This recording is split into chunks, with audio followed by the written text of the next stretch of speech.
O que que um pai hoje, de uma criança com TDAH, uma mãe, enfim, o que que ele pode fazer, assim, para ajudar no tratamento mesmo, sabe? Em casa?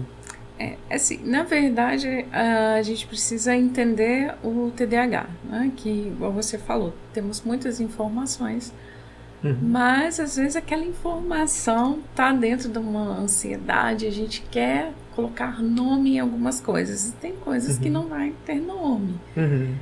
O TDAH, ele vai ter, eu sempre no consultório, eu sempre olho, né? Então por isso que começa a ser mais rápido até um diagnóstico. 4 pontos assim fundamentais que já me dão tudo que eu preciso, as respostas. Que é da organização, planejamento, o controle, né, do impulso, a memória de trabalho, que engloba toda a parte de memória, e a questão da flexibilidade, né, que no caso do TDAH, ele funciona ao contrário, da rigidez, né, essa dificuldade de manter. E o TDAH, a gente precisa dar importância, por isso que abrir e falar de uma maneira bem séria, porque a pessoa que nasce o TDAH é hereditário, então a pessoa ela já nasce assim, com a parte do lobo frontal que não funciona direito, então não produz, né, os neurotransmissores, então não adianta falar assim, porque tá sem vontade. Não, ele já nasce assim, então não vai adquirir. E é muito intenso. Tudo é muito intenso. As emoções são intensas. Toda essa parte, né, da impulsividade, da irritabilidade, tudo é demais. Tudo saiu da curva. É muito é frequente e intenso. Não para. É o tempo todo. Então é muito sofrido para quem tem o transtorno. Então, às vezes as pessoas falam assim, tô cansada, tô esquecendo muito e tal.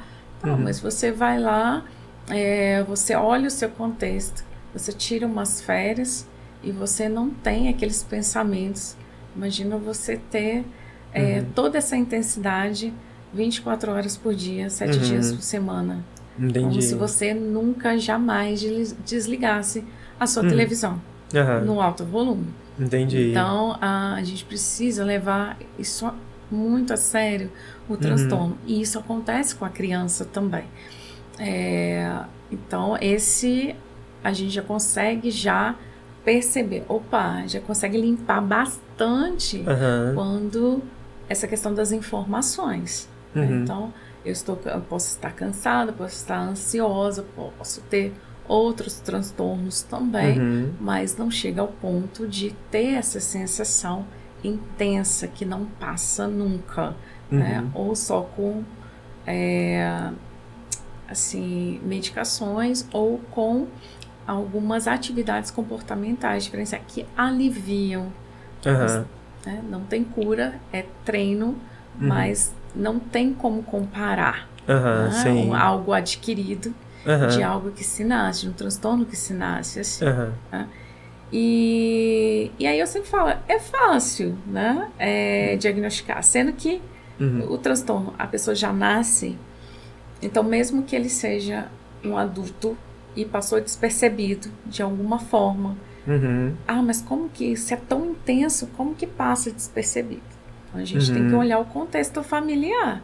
Né? Então também o TDAH não precisa ter todos esses campos tão fragilizados, não funcionando. Mas, de alguma forma, ele causou algum transtorno na família. E esses sintomas, no adulto, a pergunta principal para se fazer o diagnóstico, todos os sintomas precisam ter aparecido na infância. Se apareceu... aconteceu algum trauma no meio, alguma mudança muito grande no meio do caminho. Então a gente abre para outras investigações. Então tá no DSM-5. Então por isso se torna o diagnóstico fácil, né? Se você tiver um olhar de especialista, você já faz as perguntas certas e já limpa e já traz essa tranquilidade. Né? Então nesse ponto aí. E aí a criança, né, ela já vai vir, né, com uma certa intensidade. Mas é aí que vem, né? Eu preciso olhar primeiro a criança. E às vezes eu falo com os pais assim, conheçam seus filhos. Olhem para eles, né? Porque às vezes a gente acaba pela pressão, né? Mas o vizinho é assim, a prima é assim. As comparações, as né? comparações.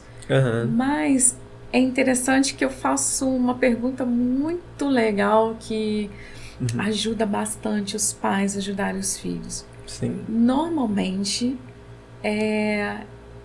a criança se parece com alguém, ou com o pai, ou com a mãe, ou com o tio, ou com o avô. E aí, quando leva isso à consciência, aí aquilo começa a se tornar mais leve. Porque eles vão lembrando das atitudes do adulto e ver que os adultos venceram alguns pontos. Então, a criança ela pode vencer também. Sim. Mas essa atenção. Primeira coisa, conheça seus filhos, conheça as habilidades que eles têm.